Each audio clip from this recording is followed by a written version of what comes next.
Bonjour, bonjour, bonjour, mbote, mingi na bila nyesi tu ba bolinga ka maman Eliane Nitu. Na pesi ba mbote, ba ebe ma vimpi.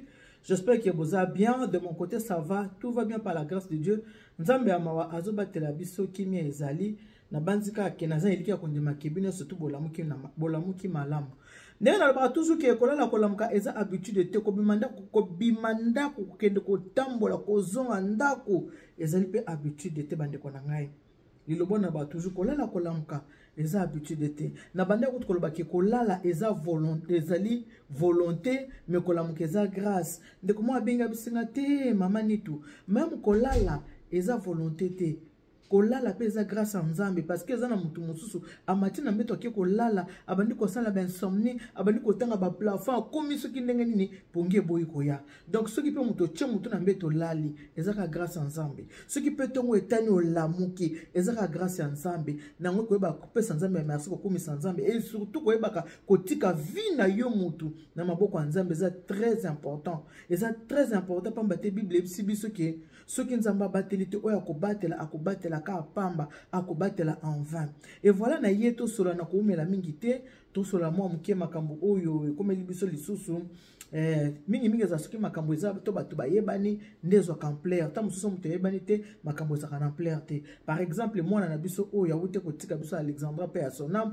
ezo en plaire po mama na ya lekaki alobaki mama na ya belelaki yango na mukile telemi elobi po na mwana po bato basani ni batelemi pe balobeli likambo ya mwana soki mama yaki koloba te bato bangaki bayeba pete bato bangaki pe batelematika si lokola mama yaki koloba likambo ngo lokola mama sangaki lisalisi na bato ke bo salisa nga to belela to lokeseka wapi mwana azali yango nde likambo na ezaki en pleurs parla na ngoloba nini parla na ngoloba ki eza na ndeko moko abengi ngai na pasi na motema na mawana motema na kolela maya misu ko yebisa ngai ke maman Eliane Nitu toza na pasi moko ekomeli biso awa likama ekomeli biso awa na Noiselle bino boyebi ke na Noiselle kuna na wenzela biso ya Noiselle epai wapi onga na zalaka na ndeko na nga na oyo tobingi na kombo ya mama Odile na wenzela Noiselle boyebi ye malamu soko za na posa kosomba biloko ko hésiter te château rouge eza musika ozaka nzinga akene na wenzela Noiselle okokuta nyoso to epai mama Odile ezali kasi likambo na vandi ndeko ya mwasi abinga po ebisanga ki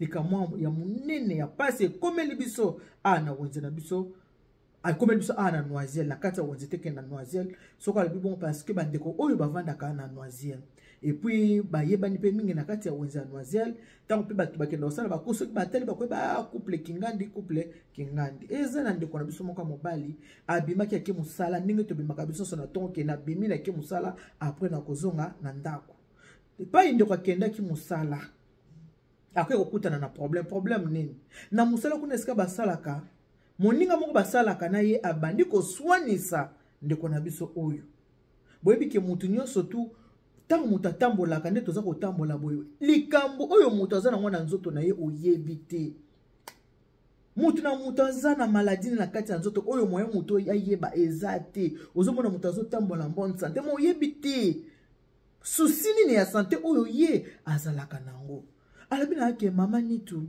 ndeko na biso ya mobali papa na biso père de famille akendeki musala ka ndenge mutu nyonso abimaka na ntongo mpo akende musala kokoma komi musala collègue na ye ya musala abandi koswanisa ye ntango collègue na ye abandi koswanisa ye na koswana wana papa na biso maloba ezalaki mingi te na monoko bato mosusu bamesana na bamakambo ya koswana te na bato mosusu bamesana koswana kasi papa na biso na maloba ezalaki mingi te na monoko mpona koswana ntango baza kosala baéchange ya parole na collègue ne wana tata agangi koganga papa na biso agangi bongo papa na biso akwei kokwea papa na biso akwei mbala moko liwa ekuti ye wana Nzambe azwi molimo na ye bozomona bandeko mutu abimi na ndako ne malamu atiki mwasi na ye na bana na ye alakani pe balakani bona ke musala accessoire mais poko ekomi te kaka epai papa azaki na musala liwa ekuti na musala akufi akei nde tozola boboaza na kati ya morgue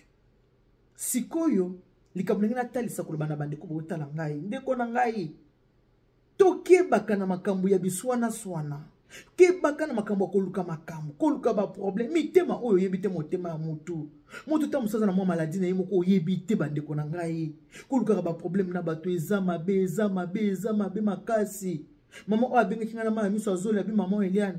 Lokola ezali kambo ekoyi na musala. Lobela yango po batu mosusu bazwa mayele. Bazwa mayele. Tala papa.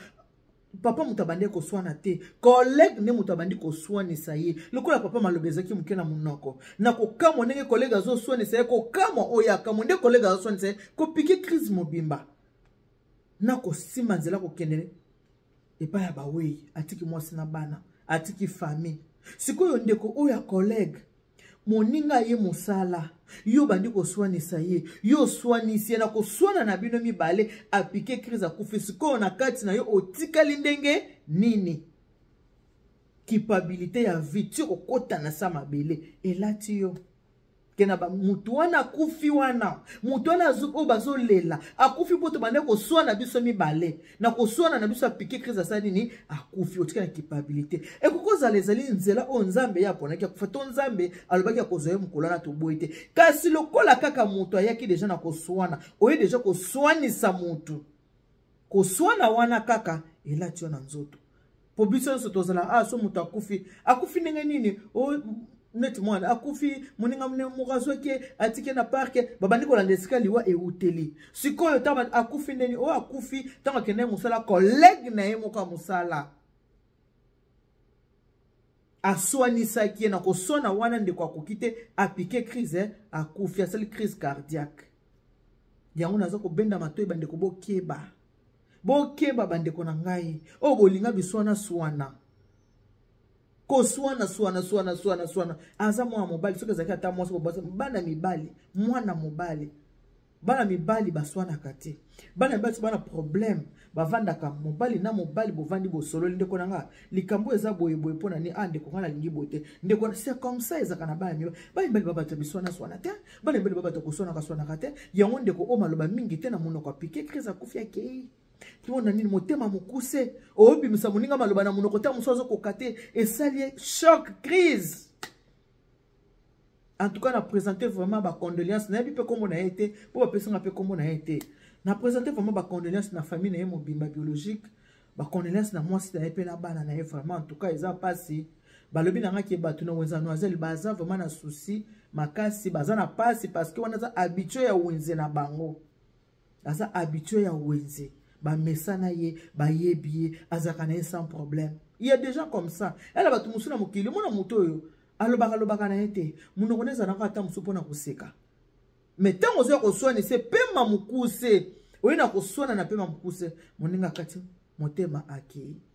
Yango ezaka pona kibande ko tosaka attention. Yo muto mesana ko swana sabatu. Keba. Neti papa oya memi ngambo amemi ngambu ye moko vina ye pongi ezokata na ye soki abikaka tia mutu na salala boye image wane bana kozongele boye bikende tozali awa conscience na biso yango mutu ejija biso conscience na biso interpellaka biso ndenge toza boye ndenge eza wana ndeko baswanaki na ye soki atie mutu na se abando monaka koswana na bango etikali ya abana mona ka ko swana na bango mibane babande ko swana tango bazo swana moninga gange pa akati motema kufi akeye tika na conscience na ye fufu mikole bando kite malamu tena si ata mwasi na ye abana ko ata ko simba mwasi te basala l'amour po oyo ezali kambo munene ezali kambo ya somo ozo swana na mutu mbamo mutakati motema crise cardiaque akufi ali kambo ya somo pe likambo munene makasi ezali kambo wasakana ngote etika na conscience na kanisa lapi koswana na esika ya musolo ki koswana la nini na banza lapi koswana nina asira tana babandaka ya ngwana koswana no kasi mutaba takufa likona yote likola na asira ta mwasi so bandiko babandaka kasi ko biswana swana yo kena so sa papa batasa nini papa bato akufi en tout cas nazali ka na moni nini na kokolo bate na pesi moi conseil mukeka na bandiko mesana biswana swana so biko mesana ko swana swana ndeko tika makabo ko swana so ki likambo ezali solo la moninga na ndenge ya kimia tango to lamuka mutu azoke ne musala oyebi te na simanda ku atike kinini ekoza ta mususu na couple baswana ki akena musala akena kanda oyebi te tango tukuta na musala monaka mingi na 20 midi batu mingi bazaka toujours na mauvaise humeur na 20 midi bato belé bazalaka na mauvaise humeur parce que oyebi ndenge mutu alaleli te ta mususu mutu asimba ki mwasi na ba 4 tikanga na lembi na ngai tika nga na ke musala ta musu pesa ki tika nga ta musu abilambo yo chi apone chaussette nangeza ji nanga na kendela musu ebo ko sona basoni na tongo ta basona na tongo eliko ya na kati motema zala kakanda ta musu mutabimi na kanda na ko sona ninga basona ki na ndako okuyeba te mutu nyoso ta ko mrapane oyebi ndenge mutabimeli te eza kutu bolali bolamuki mosamba la mbetu bonjour chérie oui bonjour bonjour moi c'est ngote point maintenant tu la mokati il y a des choses comme ça. Faut faire très attention. Il y a un gars qui a été monté à 20 midi. Il y a un gars qui parti à 12 heures. Au benga à 12 heures. Nasina la muki nangai. Naseli lo sambo nanga. So benga la parti à 11 heures midi. Ça va. Mais so benga parti à 9 heures. Nako yambote. Au 10 heures. Nako yambote. Ngana bandu ya téléphone ka parti à 11 heures midi. Kala koute zaka 12 heures. Mais ce qu'on parti à 11 heures. On a combien pour yamba téléphone. Pourquoi? Parce que na téléphone, service traiteur la providence, vous voyez que Moussa Longa na salaka mingi za téléphone. Ce qui nga obenga na yambio te ba ke na ko rappeler yo. Bato musu baza ko mono benga mutu na 8h. Na 8h du matin mutu na assemblée. Pour mutu sora la muke lokal boso assemblée ko pesa na nzambe merci. Ko tika journal maboko nza mona 8h ozo benga mutu. 7h ozo benga mutu na assemblée yo la musa mutu na pongi te. Pongi bonga ka mutu la muke na pongi na ye, ase lo sambo na ye, ase ko sambela wana de ba coup de fil banda. Ko benga mutu na 20 midi mingi ezalaka kitoko te zaka malamu te parce que na 20 midi batu bazami na ba mauvaise humeur. Kenda ta na ba démarche administrative. Okutaka bonjour madame. Oui bonjour. Pona nini oyebi ndenge mutu alalela kite. Mutu ndenge alalela ki pongi na yo yebi te pongi le kaki ndenge nini. Alalela ki ndenge nini na tongo ala muki ndenge nini. Voilà comme ngana yebisa bino yango wana. Wana ngama koloko na zani pe na obi mape boyi. Na ke pe na wenza noisiel. Lelo vendredi tozaka na marché na biso. Et le vendredi, ouais. Marché d'absence dans les arabes mercredi, vendredi, dimanche. Ngande toka bwana bino boy na kina wenza na biso kuna ya noisiel. So za posa kosomba biloko, oza posa kosomba safu, oza posa mbisi, oza posa dongo, oza posa pondu kwanga nyonso ya kitoko kumitungisa te yako be na wenza noisiel kosa nini okukuta yango. En tout cas merci mingi na bino nyonso to ba bolingaka maman Elia nitu obo c'est pas maman Elia nitu so za likambo o monike ekuki ko édifier communauté en tout cas ko hésiter te obenga ngai bo monenge maman o abenga kinga ayibisinga de suite na sali yango pona yebiki ezele komoza éducatif na yebeza mo eko édifier communauté eko édifier batu mingi ndeko yo poso tali émission nanga ko hésiter tinda ta 5 personnes ou tinda ta na 5 personnes po bato bazana ba comportement okende ko sona na musala ko sona na nzela ko sona na balabala ko sona na ba fête ko sona ta na famille soki bayoki likambo ya solo ya lokuta te. Ceux qui bayoki likambo ko mona muto ko se corriger muto azalaki ke asona kasoma te pardon ningi na makambo te te na boy na ba problème te na boy ya boy ta musu mutaki mutakanda makasi akomona lisolo boye bandi ko kitse kanda habité bato bakoma na ba tension na boy muto sala crise cardiaque bino botaka émission kitoko boy bolingi te mais so bomonka émission moko boy oyebi omoni kuna ya bino bolinga kande Congo sa biloko ba songi ya onde bolinga kame biloko za éducatif bosi pela na makasi te so ba ine makambo songi to ya kofinga bato wana nde bolingaka boza ba chor na ndinga mabeti mutu folinga makambo malamu oboya ya mabe mais communauté na biselinga makambo mabe eboya ka malamu c'est quoi ça elobaki na tekelo mwana tikito babi kongwe pumbaka na butu congolais ne soza ndoki pumwe na butu aki koloka na tonga sa nini azongi po makambo mingi ba congolais basalaka ezalaka penza otalobi comment mutu ko sali kamba boy en tout cas pour la lelo to sukisi wana que Dieu vous bénisse, God bless you, Mungu anubariki tata nzambe kalusaku muna nzamba nibeshene bana betu bon boka mataba bizu babela mwana wa mutu wa mufa wa teleja so bako tala bako tea mwana mutu azana ba moyo yo okufela baboti fungola matoyi yo sa nini oyoka journée malamu bye bye.